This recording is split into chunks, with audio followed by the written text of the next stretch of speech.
Շնորհակալ եմ Տիկին Անվանիսյան կատարած աշխատանքի համար։ Ես գիտեմ եւ բոլորս գիտենք, որ ինչքան դժվար է այդ համակարգը, առողջապահական ապահովագրության համակարգը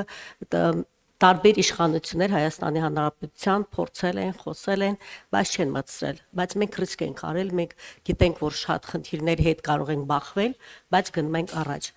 Հարցերս հետեւյալն են. Փուլային ներդրման ռիսկերը տեսնում եք թե ոչ, քանի որ ինչքան հասկանում եմ 3 տարվա ընթացքում չէ ամբողջությամբ մենք պետք է այդ համակարգը մտցնենք եւ եթե լինեն օրինակ չարաշահումներ բժշկական հաստատությունների կողմից ենթադրում եմ ինչպես ենք վերաբերվելու, ինչպես ենք կանխելու կխնդրեի այդ երկու հարցերին պատասխանել եւ եւս մի հարց նրանք ովքեր օրինակ որ երկրորդ կամ երրորդ փուլի ժամանակ պետք է մտնեն այդ համակարգի մեջ ինչ անեն այդ մարդիկ ինչպես պետք է չունեն իրենք ոչ մի բան ոչ առաջ ոչ 60 օրինակ 63 տարեկան է կամ 60 տարեկան է ինչպես կարող ենք մենք օգտակար լինել շնորհակալ եմ Իհարկե համակարգը 3 տարվա մեջ ներդնելու որոշումը եւ որոշակի առումով ռիսկեր ունի, որովհետեւ այո, ընթացքում մարդիկ են մնում, որ հաջորդաբար են մտնում համակարգ, բայց նաեւ օգնում է եւ հնարավորություն է ստեղծում, որ ավելի անցնցում իրականացվի բարեփոխումը, որովհետև իսկապես սա շատ մեծ թվով անձանց վերաբերելի բարեփոխում է եւ թե վարքագիծ, թե աշխատանքի նոր ձևաչափ,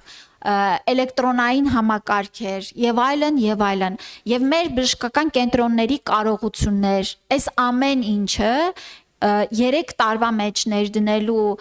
որոշման հիմք են հանդիսացել, որ մենք այսպես սահուն կարողանանք ամփոփել։ Այո, ունենք քաղաքացիներ, ովքեր որ ուզում են օր առաջ մտնել այս համակարգի մեջ, մենք հասկանում ենք, բայց գիտեք 30 տարի կարծես սպասել ենք, եւս 1 տարի, եւս 2 տարին, այո, պիտի ինձ թվում է շատ ավելի իրատեսական եւ կարճ ժամանակ է, որ պիտի կարողանանք ապահովենք մեր քաղաքացիներին։ Ես ուզում եմ նշել, որ փուլայնությունը հստակ օրենքով սահմանված է եւ ըստ էության մեր քաղաքացիները եթե այս հունվարի 1-ից չէ, ապա հստակ գիտեն, որ հաջորդ հունվարի 1-ից կամ մյուս հունվարի 1-ից արդեն ներառված են լինելու ապահովագրության համակարգում։ Չարաշահումների մասով միանշանակ իհարկե մենք ապահովագրական հիմնադրամի հենց հիմնական գործառույթներից մեկը դա է հսկել տրամադրվող բուժօգնության որակը, ձևաչափը, հսկել ուրեմն պետական եւ ապահովագրական վճարների ծախսերի արդյունավետությունը եւ այո, սա մեր կարևորագույն գործառույթներից մեկն է։ Եվ երբ որ նաեւ խոսում ենք ծառայությունների գների կամ ընդհանրապես գնային քաղաքականությունից, ես այստեղ էլ ուզում եմ ասեմ, որ մենք բոլոր հիմնավորումները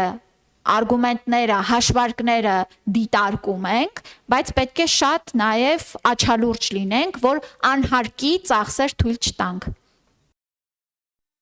Հավանիչ տեսանյութը եւ բաժանորդագրվիչ նորությունները բաց չթողնելու համար